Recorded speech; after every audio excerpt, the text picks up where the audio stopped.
თუ რაიმე კრიტიკა თქვი ოცნების მიმართ, ოცნებისტებისთვის ეგრევე ნაცი ხარ და მიშისტი. თუ რაიმე ფორმით გააკრიტიკე პროდასავლელები, ეგრევე კოცი ხარ მათთვის. და ამ პოზიციას ეს ხალხი, უпроსტად უმრავლესობა გულწრფელად აფიქსირებს. საქართველოში მართლა არის ძალიან დიდი ნაწილი საზოგადოებისა, რომლებისთვისაც ეს ქვეყანა მხოლოდ შავ-თეთრ ფერებშია, შავი და თეთრი ორი ფერი, ესე იგი ეს არის ნაცი და კოცი, კოცი და ნაცი. რა იწვევს ამას? არსებობს ასეთი გამონათქვამი, თუ გიჭირს ხელისუფლების შენარჩუნება, დაიწყე ომი.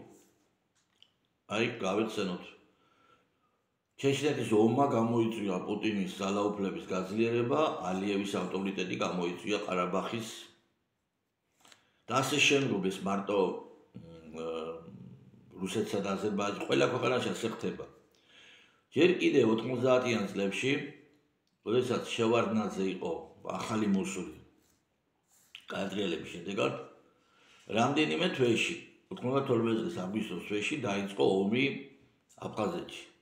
რადგან თბილისი სავსე იყო შეერაღებული ხალხით და შეერაღებული ხალხი ერთმანეთს ებრძოდა და ყველა ერთად უпроსტად უმრავლესობა იყო შევარდნაძის მოწინააღმდეგე და ასევე მანამდე ომამდე საქართველოში იყო ბეიკერი და გენშერი და მათთან შეთანხმებით შევარდნაძემ პროვოცირება მოახდინა აფხაზეთის ომის და შეერაღებული ხალხი თბილისიდან გავიდა. და გაიზლიარა ძალაუფლება. ვინც დაუპირისპირდებოდა შევარდნაძეს, ყველანი იყვნენ ჩეჩნების მომხრეები. რატო ჩეჩნების? იმიტომ რომ ზვიად იყო ჩეჩნეთში გაქცეული. რომ ზვიადისტად უნდა გასაღებულიყო და ზვიადისტი თავისუფლ მოღალატედ უნდა გასაღებულიყო. რაღაც ფორმით ამან იმუშავა. 2007 წელს, როდესაც მიშას გაუჭირდა ძალაუფლების შენარჩუნება შემოდგომაზე 2008 წლის გაზაფხულზე საპარლამენტო არჩევნები ჩაატარა და მე უკვე ვამბობდი, ჩემი ახლო მეგობრები ადასტურებენ ამას, რომ აგვისტოში ან სექტემბერში საომარი მოქმედებები დაიწყებოდა ცხინვალის მიმართულებით, ან სოხუმის მიმართულებით, ან ორივეს მიმართულებით ერთად და დამთავრდებოდა კატასტროფით. ესეც მოხდა 2008 წელს ომი დაიწყო და რატომ?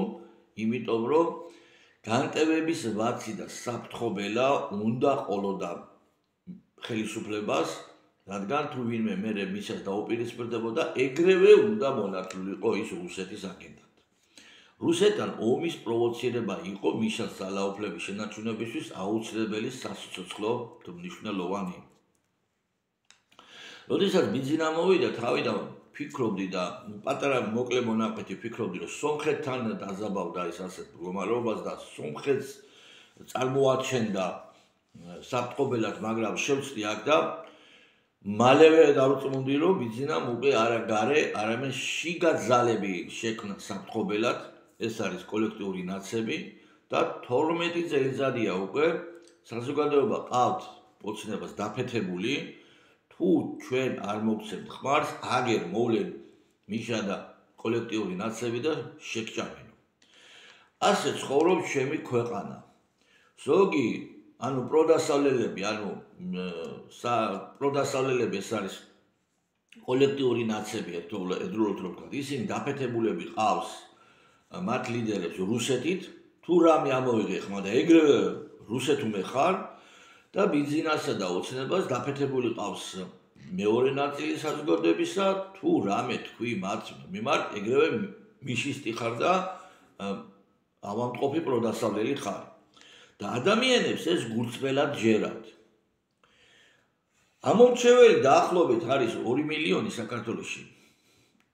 ვინც დადის არჩევნებს. აქედან 1,5 მილიონი არის დაფეთებული.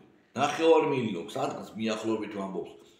თუ რამე თქვი გიმტკიცებს, რომ შენ ხარ რუსეთუმე და დაახლოებით 1 მილიონი გიმტკიცებს, რომ შენ ხარ ნაცი. ვიშველება რამე? როდესაც ამ კითხვას ვამთ, ლოგიკური პასუხი არის, რომ არაფერი აღარ გვეშველება. როდესაც ამდენი ადამიანი პოლიტიკურ ძალებს ყავთ დაფეთებული. მაგრამ თუ კი ის ადამიანები და არც ისე ცოტანი არიან ის ადამიანები, რომლებმაც გაუძლეს ამ დაფეთების საშიშროებას და დაფეთებულები არ დადიან, რუსეთმოობით თუ მიშისტობით დაფეთებულები, ის ადამიანები თუ კი შექმნიან ორგანიზებულ ძალას და ბუნებრივად ზნეობრივ ქრისტიანულ ორგანიზებულ ძალას, იმ დარჩენილ 1,5 მილიონი დაფეთებული ხალხიდან ბევრს გადაუვლის შიშის სინდრომი. ამიტომ აუცილებელია ქვეყნისთვის საციცოცხლოდ მნიშვნელოვანია ეროვნული კონსერვატიული ცენტრი შექმნა. სწორედ ამიტომ აღრჩობდა არჩევნების წინ და აუქმებდა ერთიმეორის მიყოლებით ოცნება კონსერვატიულ პარტიებს. ჩვენ ქართველებს მიმართავ. იმ ქართველებს, ვინც ნაცებითა და კოცებით დაფეთებულები არ არიან. ერთიანი ცენტრი უნდა შეიქმნას, ეროვნული ქრისტიანული კონსერვატიული ცენტრი, რაც გამოიწვევს ორივე ფლანგში საკმაოდ დიდ ნაწილზე შიშის, ანუ დაფეთების ავადმყოფობის გადავლას, იმედი გაჩნდება. და ეს კი არის ამ ავადმყოფური მდგომარეობიდან გამოსავალი. გაგაძლიეროთ მაღალმა ღმერთმა და დაგლოცოთ უფალმა, ინებოს უფალმა ქართველი ერის, ჭეშმარიტი ქართველი ერის, საღად მოაზროვნე ქართველი ერის გამარჯვება.